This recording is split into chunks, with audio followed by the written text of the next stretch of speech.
Bom, no exemplo anterior vimos, no 41, vimos um exemplo bacana em Python de herança e das classes, iteração das classes e das heranças múltiplas também, né? Da classe calendário relógio. Nesse exemplo, nós vamos falar sobre slots. O que são slots, né? Fui no Wikipedia e slot, vi que slot é um termo em inglês para designar ranhura, fenda, conector, buraco, encaixe ou espaço. Sua função é ligar os periféricos ao barramento e suas velocidades são correspondentes dos seus respectivos barramentos.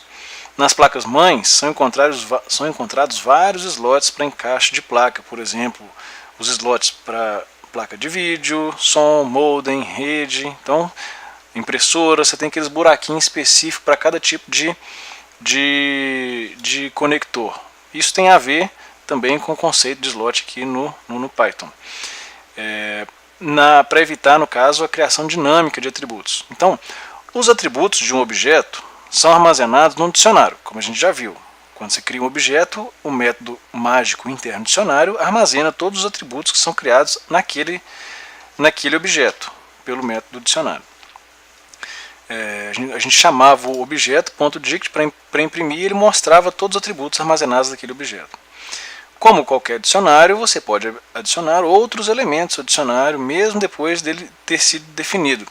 E por isso, você pode adicionar dinamicamente atributos aos objetos e classes. Ou seja, dicionários recebem diversos elementos de forma dinâmica. À medida que você precisar, você vai atribuindo e ele vai armazenando infinitamente todos esses atributos desse objeto instanciado a partir daquela classe.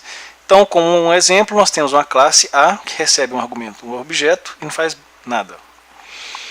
E aí, o objeto A é instanciado a partir da classe A e eu defino um atributo a ele, né? Crio um atributo a ele. A.x é igual a 22. E depois eu crio para esse mesmo objeto A um outro atributo y que chama atributo criado dinamicamente. Então eu adicionei o primeiro, depois adicionei o segundo e tal. E aí você tem um objeto A com os atributos e eles podem ser acessados da seguinte forma: a.dict, que a gente já viu isso aqui em outros exemplos. Agora a gente está entendendo o conceito. E aí na hora de imprimir, você tem o seguinte, daqui a pouco eu vejo isso aqui.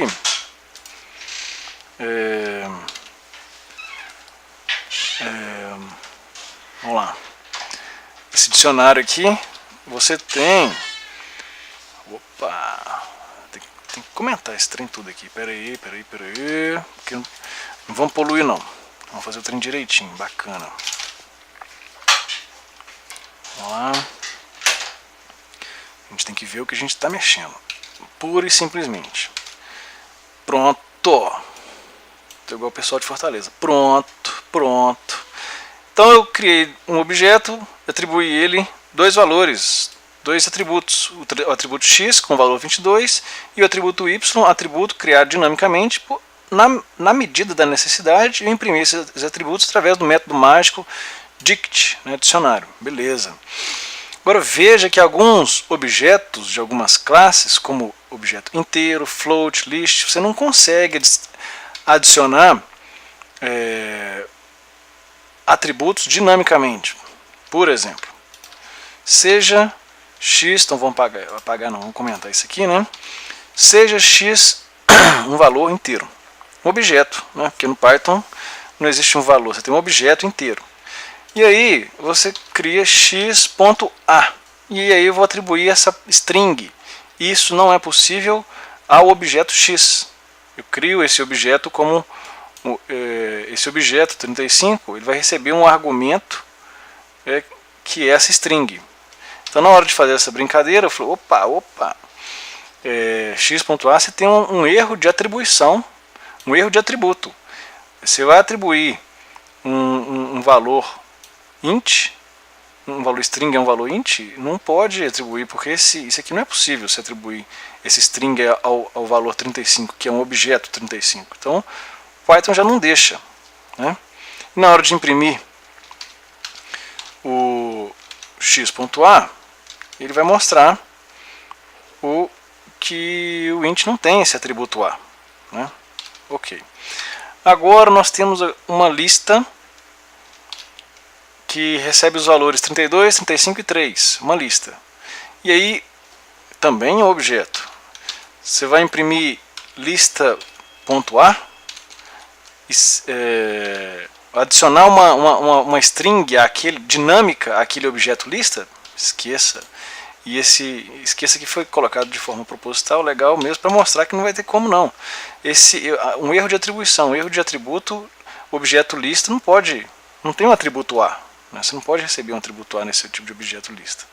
Então, não pode. Opa. Então aqui, ó, não pode, também não pode. Isso aqui não é possível. Né? Então aqui isso não pode acontecer. A gente pode usar dicionário para armazenar os atributos, como a gente já viu, né? Só que usar dicionário para armazenar os atributos pode consumir muito espaço quando o número de instâncias é muito grande. Para evitar isso, a gente trabalha-se com slots, que é o que a gente viu o conceito de slots, aqueles espaços, fendas, buracos específicos para colocar o que deve ser colocado, em vez de dicionários dinâmicos. E aí usa-se esses slots que são estáticos e proíbem a adição de atributos loucamente. Ao projetar uma classe, definimos, por exemplo, uma lista com o nome slots, o nome mágico slots. A lista tem que conter todos os atributos que você quer usar. A gente vai demonstrar isso usando uma classe com apenas um atributo val. Então, essa lista que vai ser criada só possui um atributo val. E a gente vai ver o conceito de slots.